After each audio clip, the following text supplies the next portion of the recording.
Hare Krishna. Thank you, Mother. Thank you everyone for joining the class and giving your valuable time.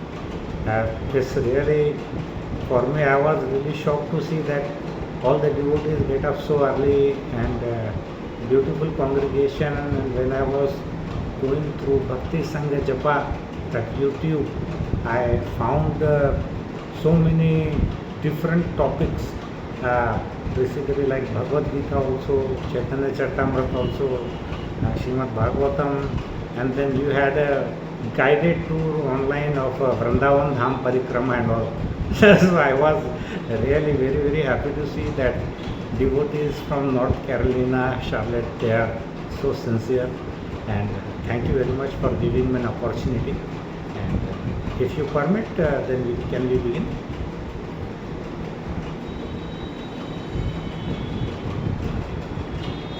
Please accept my humble obeisances to all devotees. So we will start today's text, number Canto 8, chapter 12, and text number 22. ताम वीक्ष्य देव इति कंदुकलील येषद व्रीडा स्फुट स्मित विसृष्ट कटाक्ष मुष्टः स्त्री प्रेक्षण प्रति समीक्षण विवलात्मात्मानमंतनिक उमा स्वगणांश्च वेद. Here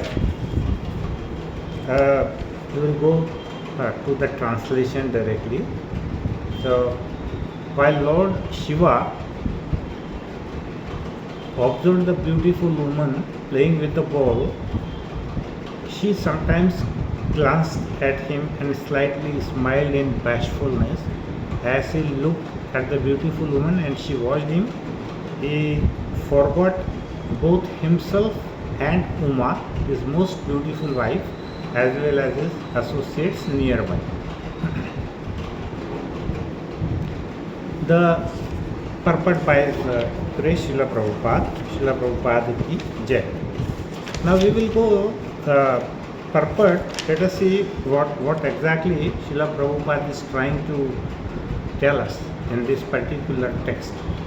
So the material bondage of this world is that a beautiful woman can captivate a handsome man, and that a handsome man can captivate a beautiful woman. Such are the affairs that began when Lord Shiva observed the beautiful girl playing with the ball. In such activities, the influence of Cupid, that is Kamdev, is very prominent. As both parties move their eyebrows and glance at one another, their lusty desires increase more and more. Such reciprocations of lusty desire took place between Lord Shiva and the beautiful woman, even though Uma and Lord Shiva's associates were by Lord Shiva's side. Such is the attraction between man and woman in the material world. Lord Shiva was supposed to be above all this attraction, but he was victimized by the captivating power of Lord Vishnu. So Rishabdeva explains to his son about the nature of lusty attraction. Pumsa striya mithuni bhavam itam tayur mithurdaya granthim ahuha ato graha kshetra sutapta vitair janasya mohoyam aham mameti. So that last two words, aham mameti, is very important here. What Rishabdev says, the attraction of between male and female is the basic principle of material existence. On the basis of this misconception, which ties together the hearts of the male and female, one becomes attracted to his body, home, property, children, relatives and wealth. In this way, one increases life's illusions and thinks in terms of I and mine. That is aham mameti, I and mine. That is Bhagavatam, Canto 5, Chapter 5, text number 8. So when a man and woman exchange feeling of lust, both of them are victimized, and thus they are bound to this material world in various ways. Om Kyantimirandasya Jnananjana Shalakaya Chakshurunmilitam Yena Tasmai Shri Guruve Namah. Shri Chaitanya Manovistam Stapitam Yena Bhutale Swayam Rupa Kadamayyam Dadati Swapadantikam Vandeham Shri Guru Shri Yuta Padkamalam Shri Guru Na Vaishnavanscha Shri Rupam Sagrajatam Sahagana Raghunathanvitam Tam Sajivam Savadaitam Savadutam Parijan Saitam Krishna Chaitanya Devam Shri Radha Krishna Padan Sahagana Lalita Shri Vishakhanvitanshcha Namo Vishnu Padaya Krishna Prishtaya Bhutale Srimate Bhakti Vedanta Swami Niti Namini Namaste Saraswati Deve Gauravani Pracharini Nirvishesha Shunyavadi Paschata Desha Tarini He Krishna Karuna Sindhu Deenabandhu Jagatpate Gopesha Gopika Kanta Radha Kanta Namostute Tapta Kanchan Gaurangi Radhe Vrindavaneshwari Vrashbhanu Sute Devi Pranamami Haripriye Vancha Kalpatarubhyascha Kripa Sindhubhyevacha Patitanam Pavnebhyo Vaishnavebhyo Namo Namah. Jai Shri Krishna Chaitanya Prabhu Nityananda Shri Advaita Gadadhar Shivasadi Gaur Bhaktavrinda Hare Krishna Krishna Krishna Hare Hare Hare Rama Rama Rama Hare Hare Hare Krishna Krishna Krishna Hare Hare Hare Rama Rama Rama Hare Hare Hare Krishna Krishna Krishna Hare Hare Hare Rama Rama Rama Hare Hare. Hare Krishna.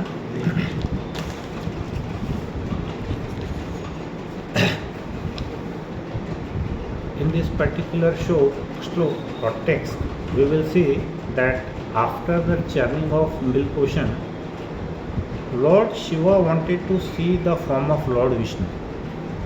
So he just came to know that Lord Vishnu has assumed the form of Mohini Murti. That he came to know from demigods, because Lord Shiva was not present there when Lord Vishnu assumed the form of Mohini Murti. Lord Shiva was not there. So he came to know from the demigods that Lord Vishnu has taken the form of Mohini Murti. So he was very much excited to see the Mohini Murti form of Lord Vishnu.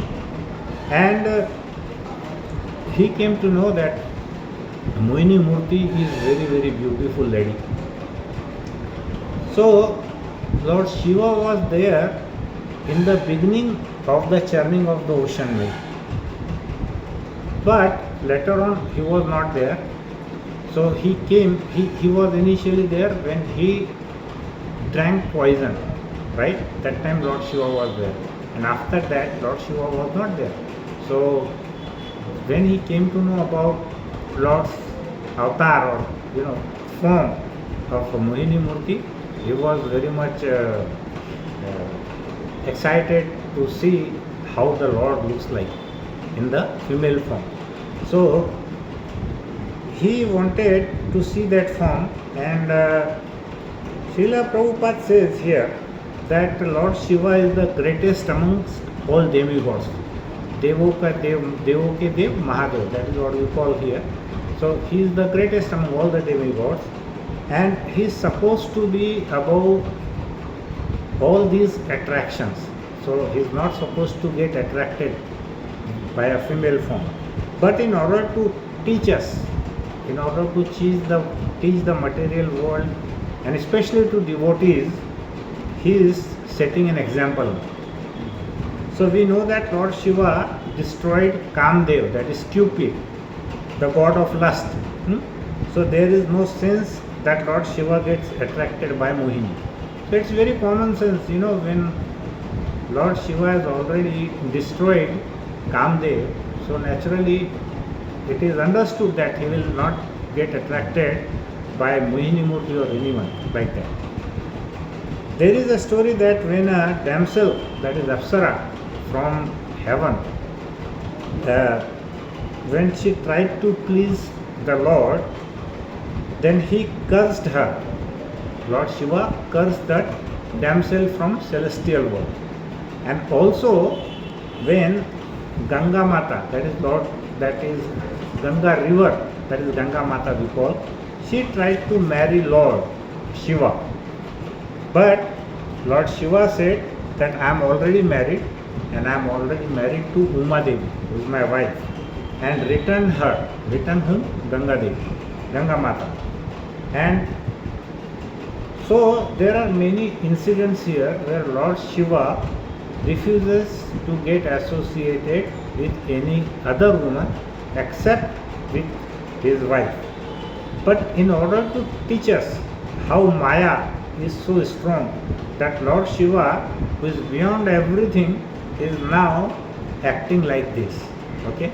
So this particular text is for us to understand that we should not challenge the energy of Lord, whether it is internal or external.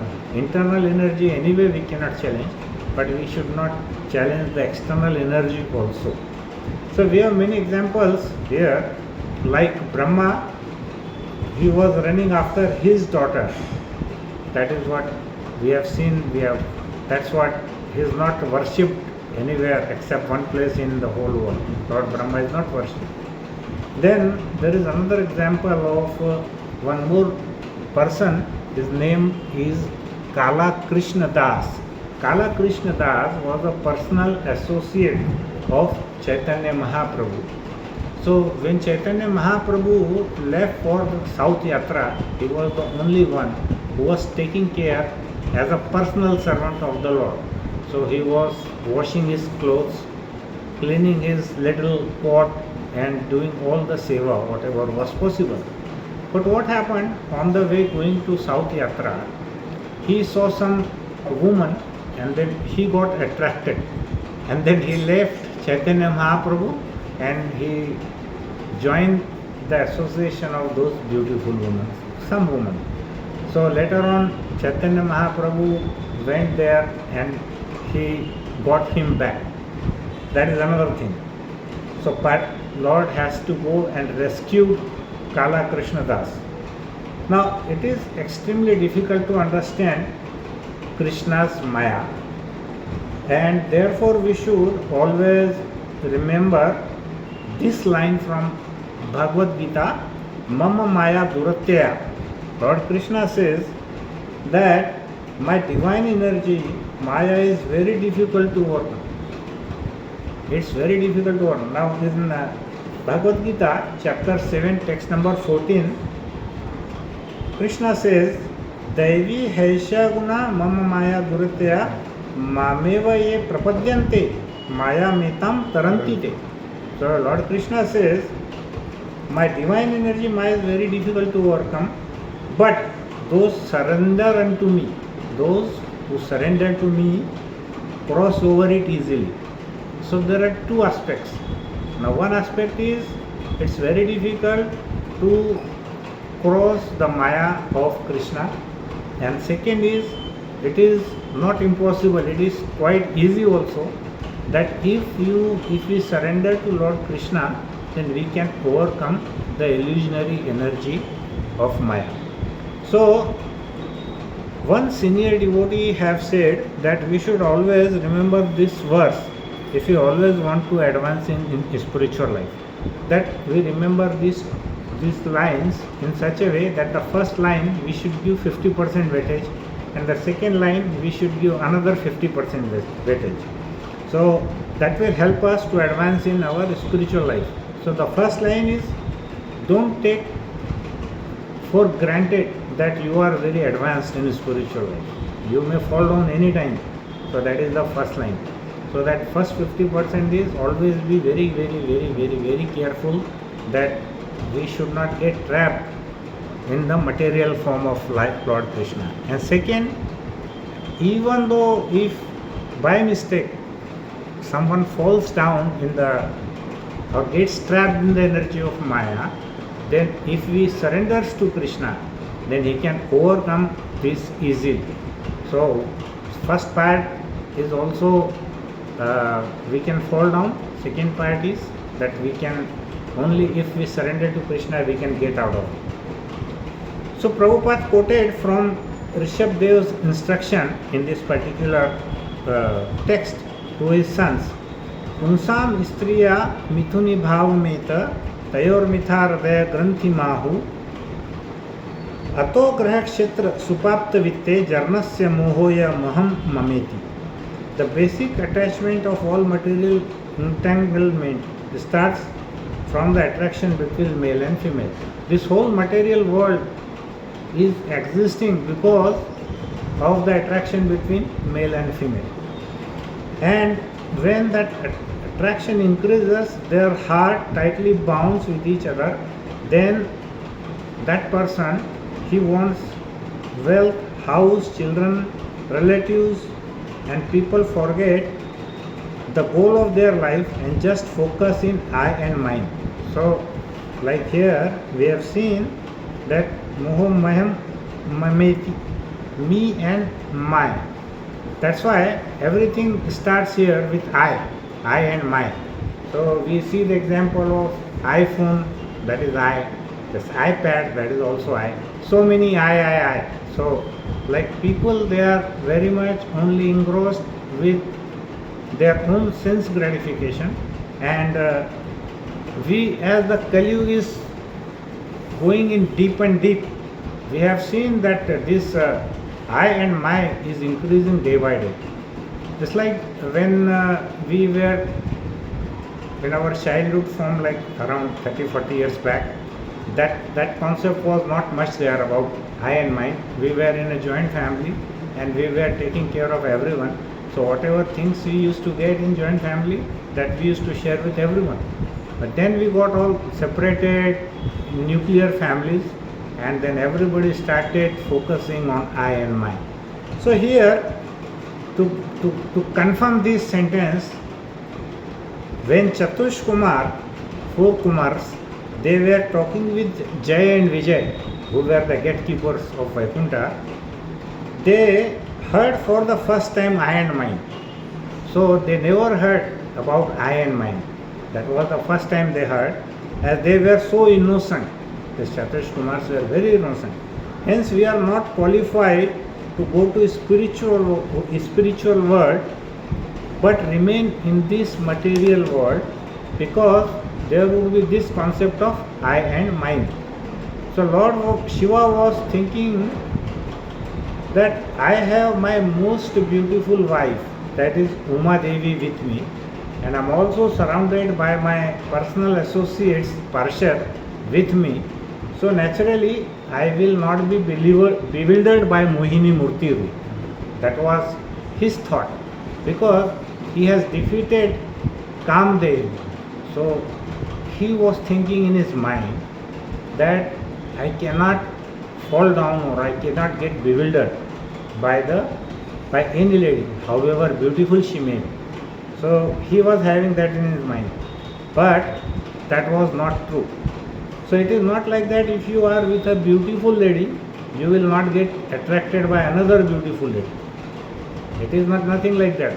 Even if we are married to a very beautiful lady, or a lady is married to a very handsome person, it is not guaranteed that he or she will not fall with some another person.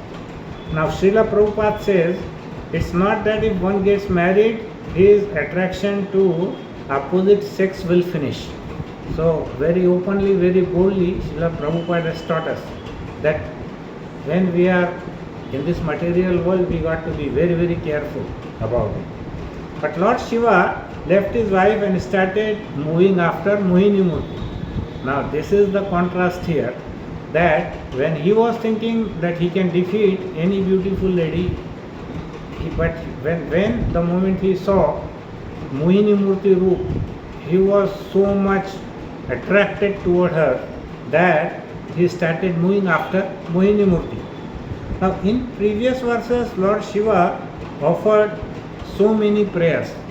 Now this is our text number 22, but before that 10-15 shlokas, if you have heard that Lord Shiva has offered very beautiful prayers to Lord Vishnu, and he knew very well that what is his position, whose Lord Shiva's position and also Lord Vishnu's position. He very well knew that he is the supreme personality of Godhead, and by seeing the female form of Lord Vishnu, he got bewildered. So he was not seeing Mohini Murti by spiritual vision. That was, it was not spiritual. Okay, so he got bewildered and attracted because of that. Now there is one devotee in Chaitanya Charitamrita. His name was Ramananda Rai, who was a personal associate of Chaitanya Mahaprabhu. We all know that Chaitanya Mahaprabhu is none other than Krishna. So Ramananda Rai was his personal associate, and many devotees used to come to meet Chaitanya Mahaprabhu when he was in Jagannath Puri. So Chaitanya Mahaprabhu did not have that much time to meet each and every person. So he appointed his two personal associates. One of them was Ramananda Rai and another was Swarup Damodar Das. So he said that if anybody comes, people used to come with lot of offerings, with lots of poems, so many things that was material, spiritual, poetic things about Chaitanya Mahaprabhu. So he did not get much time to meet and greet everyone. So he asked that you meet either Ramananda Rai or Swarup Damodar Das before meeting one, and they will recommend whom I can meet. So like one devotee from Bengal, West Bengal, he came to Jagannath Puri to meet Chaitanya Mahaprabhu, and when he came, he was asked to meet Ramananda Rai, and he went to Ramananda Rai's house, and he asked that what Ramananda Rai is doing, and then Ramananda Rai was busy, so he was asked to wait outside. Now 1 hour passed, 2 hours passed, 3 hours passed, but still he found that Ramananda Rai couldn't come out. So he inquired with the person there that what happened, where is he busy. So he said that Ramananda Rai is decorating some girls, and that is for the worship of Lord Jagannath. They are going to dance there for Lord Jagannath. And this person was very much shocked. He said, how come, an exalted person like Ramananda Rai can decorate beautiful young girls and all that? So he just left, and then he approached Chaitanya Mahaprabhu. And Chaitanya Mahaprabhu could read his mind. And the first question he asked, that did you meet Ramananda Rai? And this person said, yes, I met. So he said, what happened? Did you meet him? He said, no, I went there, I was waiting outside, and waiting, and I waited for many hours. So Chaitanya Mahaprabhu said, so what happened? Why couldn't you meet him? What was he doing? So he said, I was told that he was decorating some beautiful girls. So he said, oh really? And Chaitanya Mahaprabhu said, look, that is the position of Ramananda Rai. That is what he said. He said that I myself being a sannyasi, whenever I see a woman made up of wood, also I get bewildered. But Ramananda Rai is such a exalted devotee that he does not get bewildered even with such beautiful girls. That kind of consciousness, that high consciousness he has. So one should see everyone and everything as an object for Krishna's pleasure. That is the beauty of devotees of Krishna. They see everything as an object for Krishna's pleasure, not for their own pleasure. So when Ramananda Rai was decorating, he was looking those girls as an object for Lord Jagannath's pleasure, not for his own purpose. Now here, there is one very good point in this churning of milk ocean. Now here we see that when churning of that ocean of milk was taking place, demons and demigods were churning it, and they were taking Mandar mountain. The name of the mountain is Mandar. That Mandar mountain they took, and Lord Vishnu assumed the form of tortoise. So that is called Kurmadev. He took that form, and that Mandar mountain was placed on the back of Kurmadev, that is tortoise, and they were churning it with the help of a big snake, Vasu. So what happened? That when that churning was taking place, that Lord in the form of Kurmadev, he was very much enjoying, because he found his back was having some kind of itching, and he enjoyed that itching. So he was taking pleasure in that itching. But you see how our devotees turn this case. Now you see Lord Prahlad Maharaj. Prahlad Maharaj, what he says about this itching, it was a wonderful comparison. Prahlad Maharaj says in Srimad Bhagavatam, chapter 7, Canto 7, chapter 9, and text number 45, that sex life is temporary, and it is a temporary relief of an itching. He has compared that itching with the material world, and he said with an analogy that sex life is nothing but a temporary relief of an itching, which is a temporary relief but does not provide lasting satisfaction. It is not permanent, it is a temporary satisfaction. The itch will return, and the act itself is a source of distress.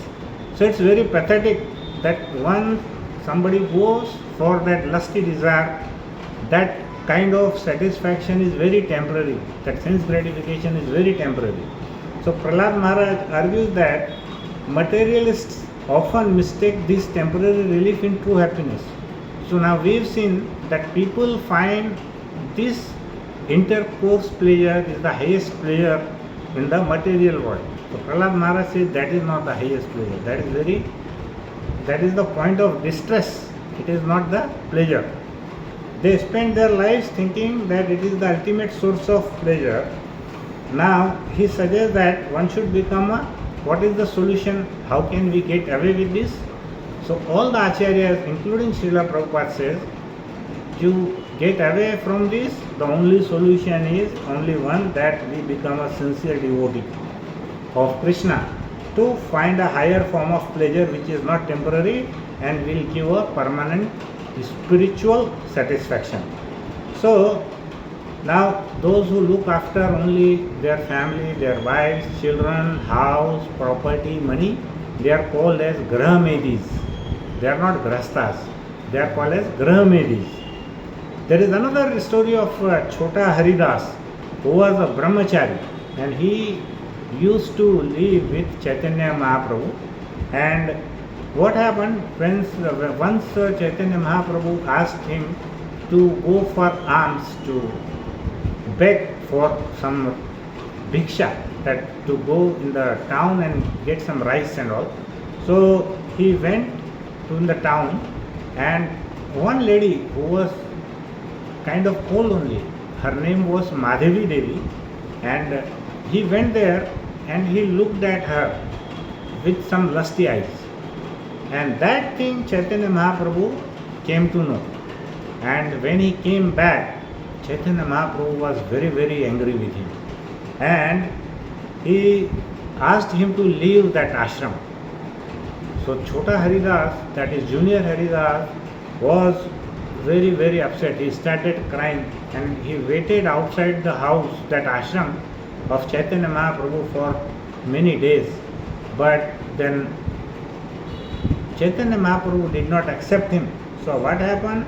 That after long time, then he went to Prayag, and at the confluence of that Triveni Sangam, he jumped himself and he died. And when Chaitanya Mahaprabhu came to know that, then he did not have any sympathy.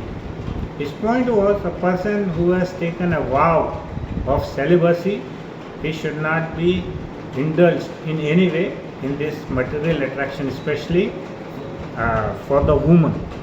So that was the thing here. And then after his departure, devotees, they heard his Chota Haridas singing voice when they are going at Mahaprabhu's Kirtan at Jagannath Puri. Some of the devotees heard the voice of Chota Haridas when they were doing the Kirtan at Jagannath Puri. And Chaitanya Mahaprabhu confirmed that Haridas has been liberated and he attained the eternal form fit for serving Krishna.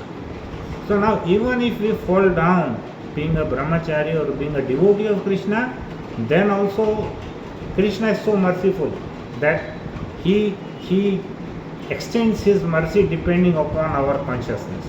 So by a small mistake, he set an example that if you are a brahmachari, you should if you have taken a vow, then you should not indulge in sense gratification.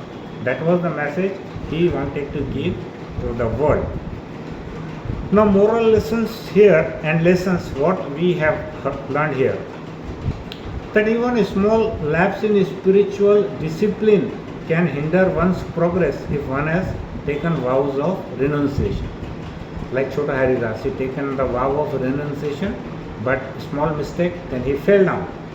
Second point what we have learned is, the Lord is both infinitely compassionate and infinitely strict.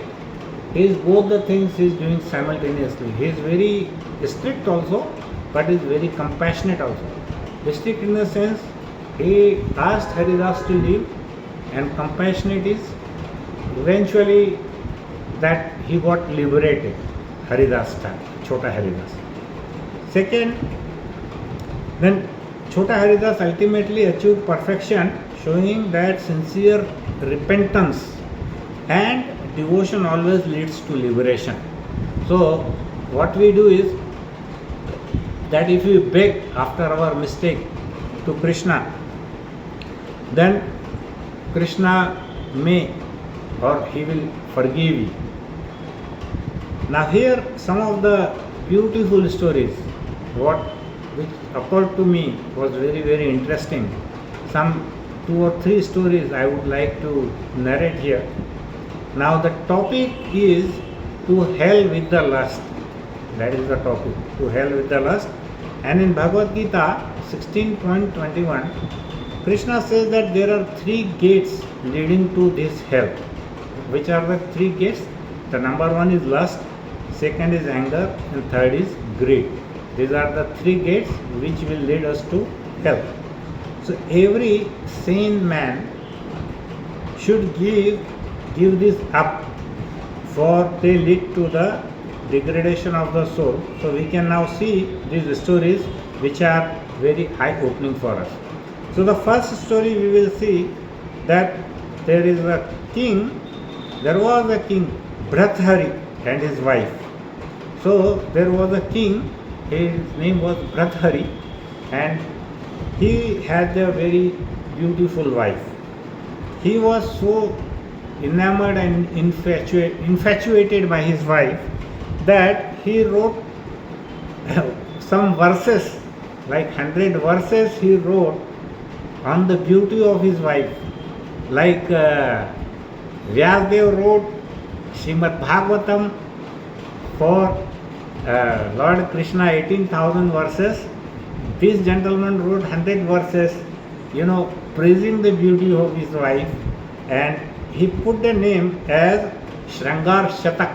That means beauty of his wife in 100 of verses. That is Shrangar Shatak. He put that name. So this is a very interesting story. So what happened? One day a sadhu came and he gave that king a very precious jewel.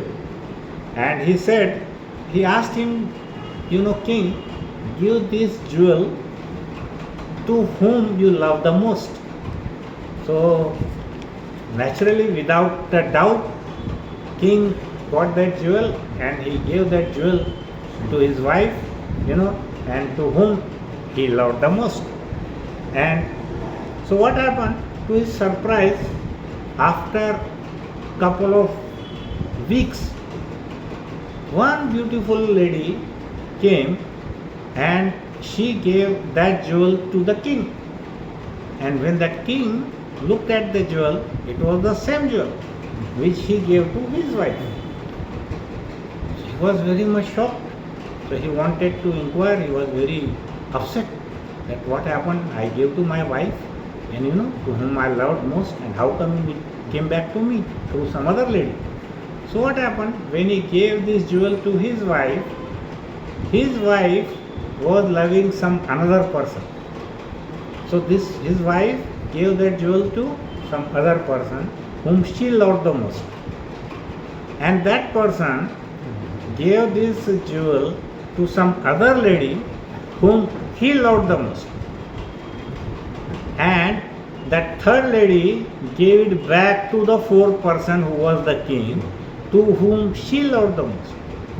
So this was a quadrangle that we call. So like we have seen in the movies triangle, love triangle, but this was something with the four persons involved in it. So what happened, that King Bhartrhari was so frustrated with this entire expression of lust and that love quadrangle, that now previously what he written was 100 verses on the beauty of his wife, that was Shringar Shatak. Now he was so much frustrated that he wrote 100 verses about lust, and that was, he put it as Vairagya Shatak. So that was Shringar Shatak and this was Vairagya Shatak. That is 100 verses on renunciation. So in which he explained that lustful experience is as hellish. He wrote, he concluded, to hell with my wife who betrayed me, to hell with the man she loved, to hell with the lust, to hell with Kamdev who made a fool of us all, to hell with this whole episode, and to hell with me also, who was so attracted to my wife. So this story teaches us that whomever we love cannot be taken for granted, because the true love is for the serving of Krishna, and that is going to be our permanent relationship. There is another story of second, that is from Srimad Bhagavatam, chapter 11, Canto 11, chapter 26, regarding Pururva and Urvashi. This is a very beautiful story. Now here, very super romantic love story is there, and here Pururva was a king, and Urvashi, as we all know, she was very beautiful celestial damsel, that is Apsara from heaven, and the king got married to Urvashi. That was his long cherished dream of that king. That dream got fulfilled and he was so happy, and he was thinking always that I am so lucky to have such a beautiful damsel or Apsara that even demigods cannot get her. So he was very much having the attraction for Urvashi. But soon this dream crashed, as Urvashi left the king for good, permanently she left the king for one reason, which was that she had some conditions, and one of the conditions was not fulfilled, and because of that she left the king and she went back to her own planet. And so now we have seen that there are two kinds of relationship. One relation is conditional relationship and another is unconditional relationship. So the conditional relationship cannot be a continual relationship, that is very temporary. But if it is an unconditional relationship, that is permanent. So what happened? After she left the king, Pururva, this king was shattered into pieces. Her heart was broken and he was having sleepless days and sleepless nights. He was always thinking about Urvashi 24 hours, and he just could not function, could not run his kingdom normally. So he was so attached to her that he couldn't live without her. So in order to get back, he did lots of austerities, penances, and lots of sacrifice to please the demigod so that he can get Urvashi back. He wanted to please the demigods to get Urvashi. So what happened finally, after many years of struggle, one day suddenly he saw Urvashi who was doing sports. She was sporting with demigods. She was playing with demigods. And the king was so nervous to see her. He was very happy but very nervous also, that he fell at her feet. He fell at the feet of Urvashi. He begged her and pleaded her, and with folded hands he asked her to come back to his kingdom and satisfy his lusty desires. That was the thing.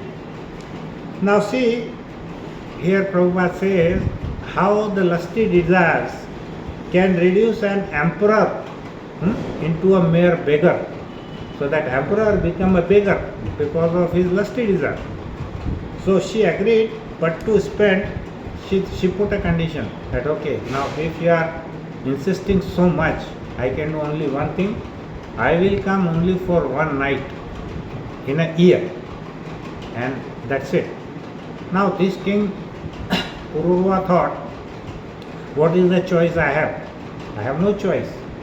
So he thought something is better than nothing. So he has no choice, so he has to agree, and he accepted.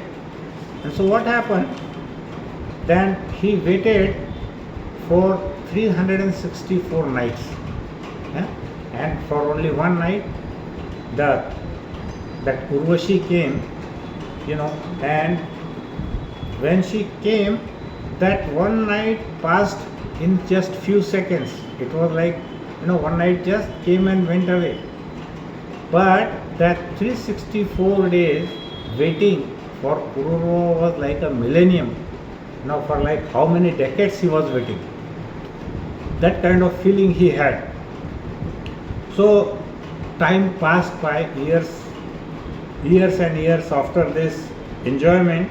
The king realized that actually he was not enjoying, he was actually suffering. So he said, he was thinking, for a few cents of enjoyment, he was paying the price of millions of dollars for suffering, right? That enjoyment was like few cents, but suffering was like millions of dollars if you compare. So he realized that it was not worth it. His mind transformed and he let Urvashi go. And his insane attachment to Urvashi went away and he felt liberated. Now he explains the futility of lust in the following words. In that Srimad Bhagavatam, he explains how useless is that lust. So he says, to hell with me. I am such a fool that I didn't know what was good for me. Although I arrogantly thought I was highly intelligent, although I achieved the exalted position of Lord, that I became a king, but I allowed myself to be conquered by woman, as if I were a bullock or a jackass, like a donkey. So that is how he was cursing himself, that being an emperor, being a king, being so knowledgeable, everything he got, but he still got into material attachment, sense gratification to that extent that he did not know all this, and then he was cursing himself. That is the second story here. Now another one we see here from Srimad Bhagavatam is Yayati and Devyani story. Now most of us may be knowing that Yayati was a great king and Devyani was the daughter of Shukracharya, right? Shukracharya, who was the guru of demons.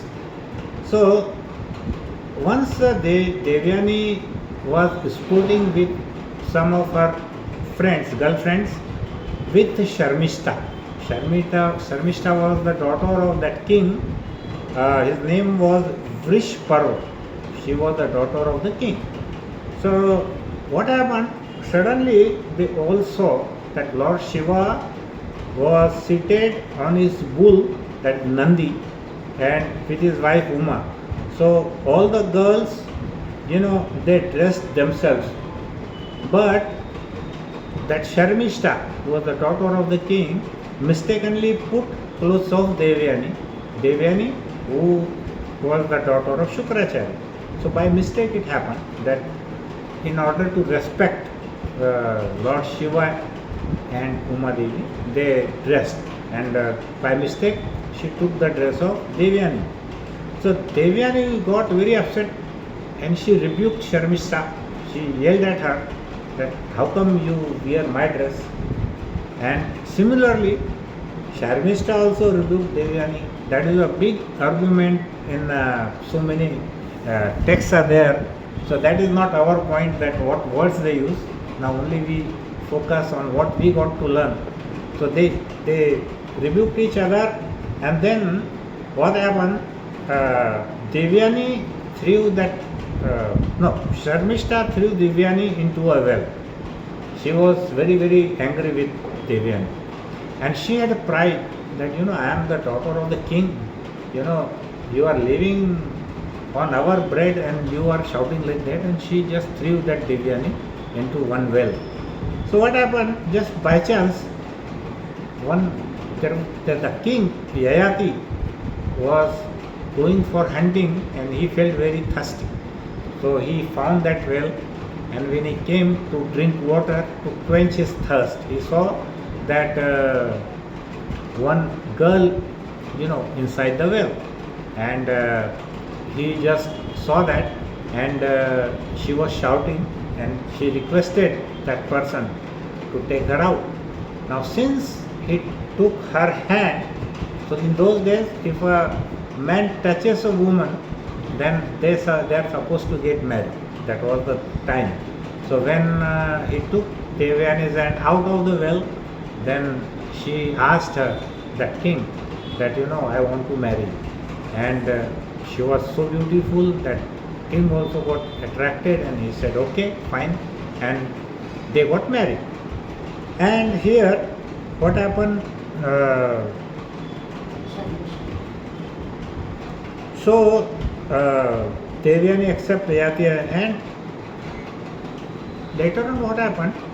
This kind of thing, this Devyani told her father Shukracharya about Sharmishta, that she threw me into the well. And when Shukracharya heard this, he was very, very upset.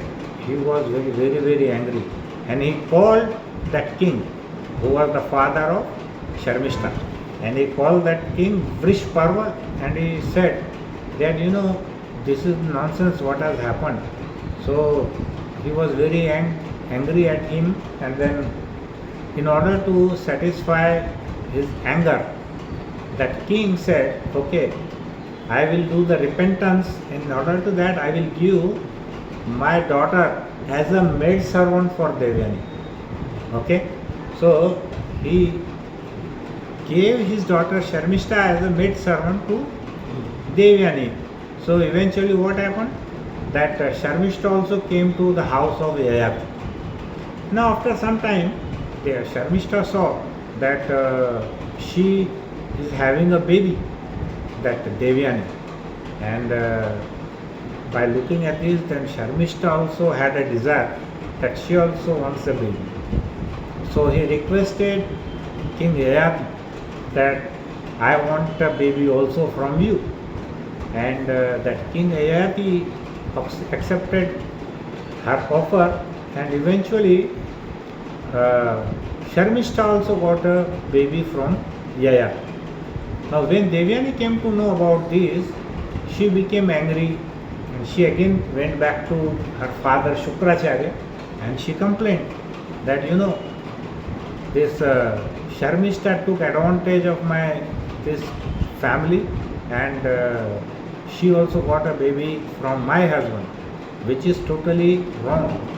And so what happened, that Shukracharya again became very angry, and he cursed Maharaj Yayati that you become old. He cursed Yayati and said that now Yayati, you will become old now and you won't be able to enjoy your sense gratification. Now when Yayati begged to Shukracharya about this, and he said, please be merciful to me, and then he gave a benediction to him saying that Yayati, you can exchange your this old age to some youth man. You can exchange with a young person if he agrees. And Yayati exchanged this thing with his youngest son, whose name was Puru. So he exchanged his old age with the youthness of his youngest son Puru, and he was able to enjoy with Devyani again. Now Srila Prabhupada says in his purport that see how lusty it is, how lust makes one so shameless that one is ready to exchange one's old age with one's own son. This is height of lust. This is so shameless. And he was able to enjoy more and more. So this kind of lusty desire Yayati had. So our whole point was here that people go to any grade, they become degrade to satisfy their thirst for lust. So after many thousands of years of that relationship and enjoyment in the material world, King Yayati finally become disgusted with such materialistic happiness, and he states his realization as follows. So in Srimad Bhagavatam, Canto 9, he says, "O my dear wife with the beautiful eyebrows, I am exactly like a foolish he-goat, so poor in intelligence that being captivated by your beauty, I have forgotten the real task of self-realization." So what happened? Yayati became very much upset, and he was very much disgusted with that thought that I wasted my life thousands and thousands of years, and still I was only attached with the material attachment and sense gratification, and I did not go into my self-realization. Now, this is the story of the all kings. It is the story about Lord Shiva and all exalted personalities. Now, being a small devotees here, what is for us? We are not at all advanced, at least I am not advanced. So this is for me actually what I am saying is now how to overcome all these desires. Now here there is one beautiful quote. It says that as Garuda is the enemy of snakes, right? Garuda is the enemy of snakes, as impersonalism is the enemy of devotion, right? That is Nirakarvad is the enemy of devotion, and so lust is the enemy of conditioned soul. So that is Baddhaji, we are conditioned soul, so that lust is our enemy if we have. So it is the first of three gateways to hell in Bhagavad Gita. Lust is so powerful that it may seem impossible to overcome. So what can we do in order to when we get that agitation and lusty desires? So it says that it is a process of devotional service. So like we should put ourselves in serving Lord Krishna. But what kind of treatment is that? This is an Ayurvedic treatment. Ayurvedic treatment takes a very long time, but it cures from the roots, right? So this kind of treatment, that means when we go to the devotional service of Lord Krishna, we may get long time to remove that kind of lusty desires from our mind, but that result is guaranteed, like we see in Ayurvedic treatment. So the cure for the disease may be may not be immediate, but it will be complete. We have to go in Krishna consciousness, praying to Lord Krishna for help in controlling the rascal mind. Our mind is how? It is a rascal. So now let us see what are the different ways to get to Krishna consciousness or go back to Godhead, which is described in Bhagavad Gita. So we have seen that there are 4 types of people who can get back to Godhead. So the first are karmis or materialistic persons. What they do, they make the family, they go for a job or a business, they earn the money and they run the family, and they do little bit of austerity and they live this way. And their main intention is to enjoy this material world. So for them, they can easily be trapped by wealth, wine and woman, right? So it is not the safest way. Unless and until we offer the fruits of our karmas, till that time there is no way that we can get detached from the material world. Now second are the Jnanis. Now we have seen that even if they are Pandits and not a devotee of Krishna, they can easily fall down. Now one of the most prominent example is Ravana. Ravana was such a Jnani. He was a Pandit, right? He had everything. He was brother of Kuber and he had Lanka made up of gold. So what opulence one can think of. Today we have seen the price of gold, where it is going, and that whole Lanka was made up of gold. Now that person had everything, but because he was having only one problem, that he had lusty desires, and that lusty desires led to his fall, and eventually he had to die, and he became bereft of all his possessions, right? So even Jnanis, like there is another story of Parashar Muni which I will tell you later. So these Jnanis like Ravan and Parashar Muni also, they also fell down. Third are the yogis or sages, right? The first are karmis, second are Jnanis, third are yogis or sages. Now we have heard the example of Vishwamitra. Now he was such a revered sage. He was the author of Gayatri Mantra, and he has done so much of austerity that the king of heaven, who is Indra, he was very much upset, and he had a thought that Vishwamitra will take over my seat. So in order to disrupt that, he sent the most beautiful damsel of that heavenly planet, and her name was Menka, and she went there, and she was sent by Indra to that planet Earth in order to break the severe penance and austerities made by Vishwamitra.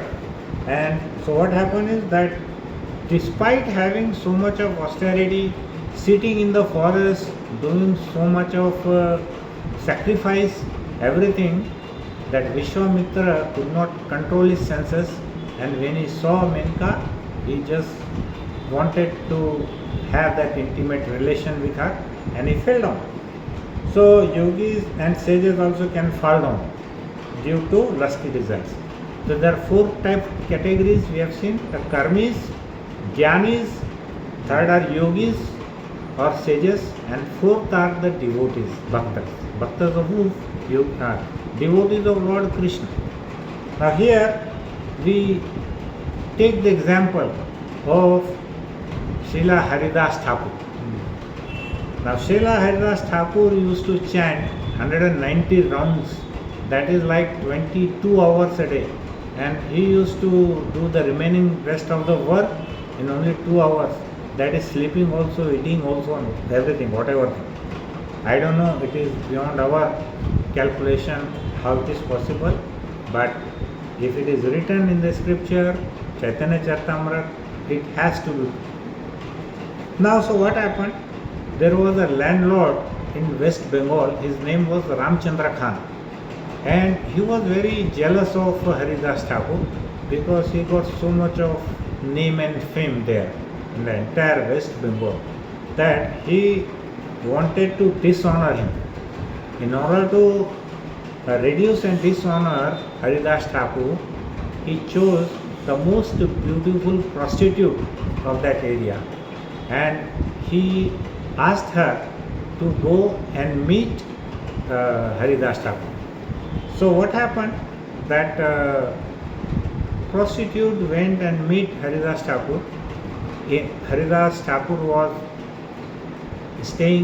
living in a small hut, and he was doing the chanting, Hare Krishna, Krishna Krishna, Hare Hare, Hare Ram, Ram Ram, Hare Hare.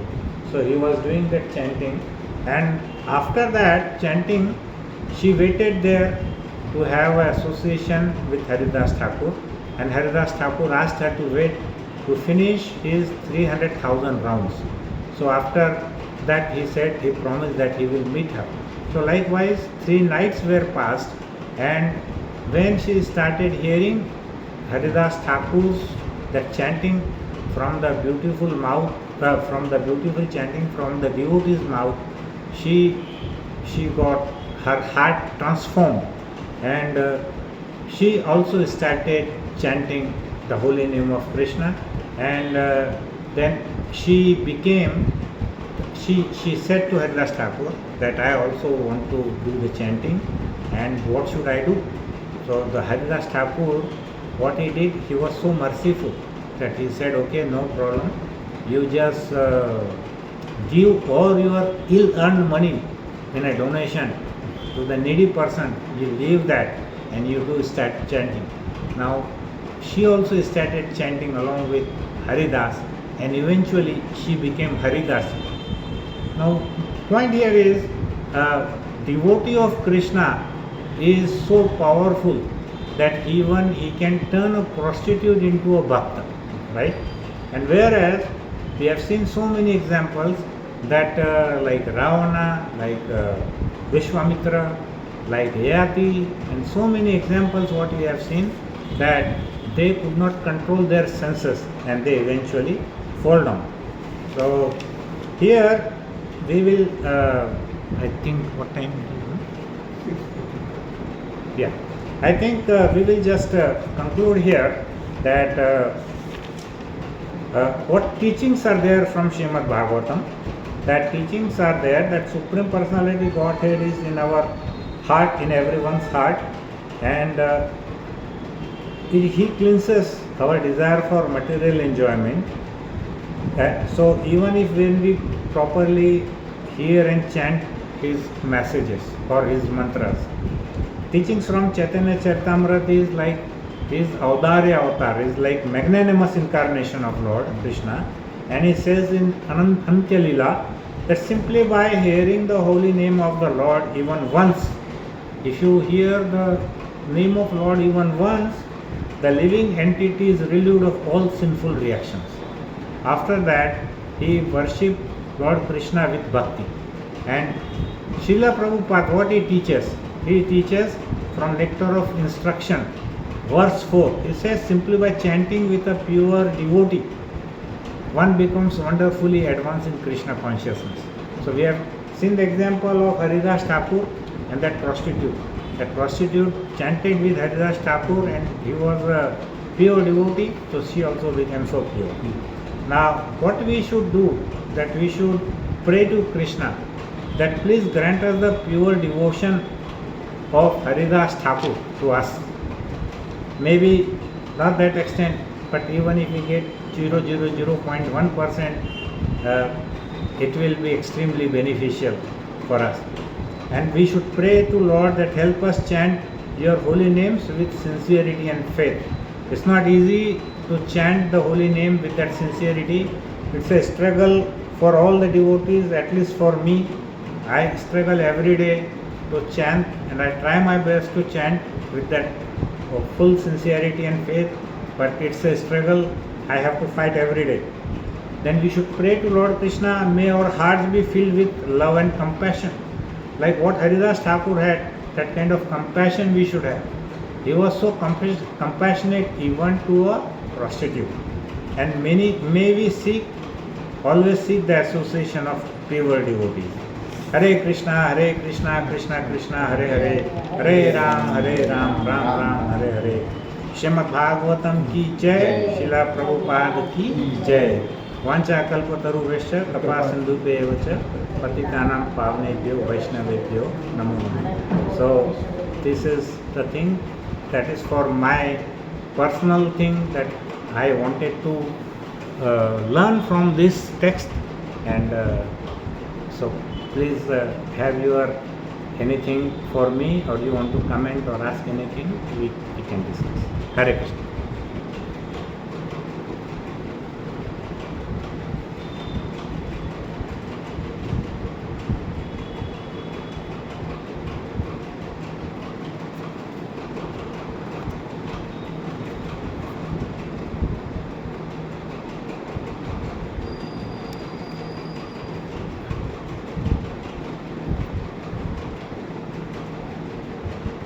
Thank you.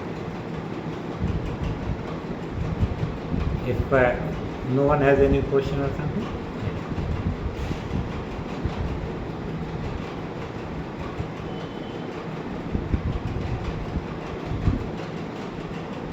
Yeah.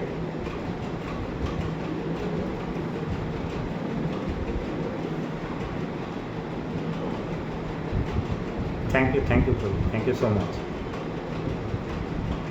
Okay, thank you everyone for this class. I hope it will elevate us in Bhakti Marg, progress further. Thank you very much. I think, yeah. Hare Krishna, Hare Krishna. Hare Krishna Mataji, kind of.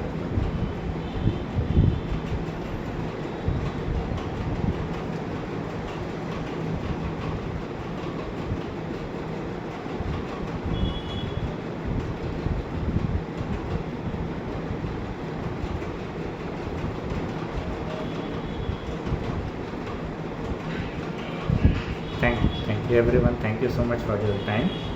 Thank you once again. Is that all, Mataji? Yes. Kalpatarubhyascha कृपा सिन्धुभ्येव च वैष्णवेभ्यो नमः। की जय,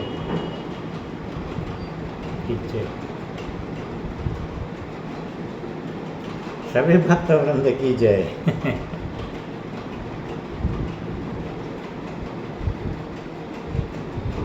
Hare Krishna.